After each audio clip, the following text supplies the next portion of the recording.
ವರದಿ Shantinath G Magdum SM9 TV Kannada.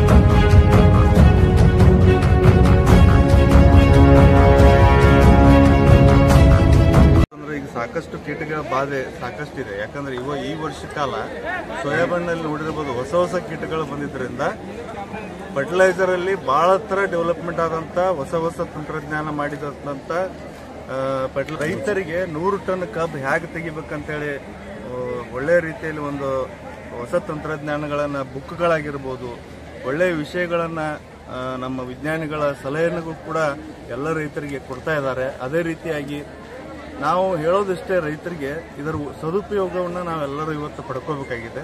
ಯಾಕಂತಂದ್ರೆ ಕೇವಲ ನಾವಿಲ್ಲಿ ಅಡ್ಡಾಡಿ ಹೋಗೋದಲ್ಲ, ಯಾವ ರೀತಿಯಾಗಿ ನಾವು ಮೊದಲು ನಮ್ಮ ಹಿರಿಯರು ಯಾವ ತರ ಮಾಡಿದ್ರು ಅದಕ್ಕಿಂತ ಜಾಸ್ತಿ ನಾವೀಗ ಉತ್ಪನ್ನ ತೆಗಿಬೇಕಾಗಿದೆ. ಯಾಕಂದ್ರೆ ಸಾಕಷ್ಟು ಖರ್ಚುಗಳಿರೋದ್ರಿಂದ ಹೊಸ ತಂತ್ರಜ್ಞಾನವನ್ನ, ಮಾಡರ್ನ್ ಅಗ್ರಿಕಲ್ಚರ್ ಅನ್ನ ತಾವು ಕಡಿಮೆ ಭೂಮಿಯಲ್ಲಿ ಹೆಚ್ಚಿನ ಉತ್ಪನ್ನ ತೆಗೆಯುವಂತಹ ರೀತಿಯಲ್ಲಿ ಇವತ್ತು ವಿಜ್ಞಾನಿಗಳು ಸಾಕಷ್ಟು ಆವಿಷ್ಕಾರವನ್ನು ಮಾಡಿದ್ದಾರೆ. ಅದರ ಸದುಪಯೋಗವನ್ನ ತಾವೆಲ್ಲರೂ ಕೂಡ ಪಡೆದುಕೋಬೇಕಂತೇಳಿ ಸಮಸ್ತ ರೈತ ಬಾಂಧವರಲ್ಲಿ ನಾನು ಮನವಿಯನ್ನು ಮುಗಿಸುವಂತ ಕೆಲಸ ಆಗಬೇಕು.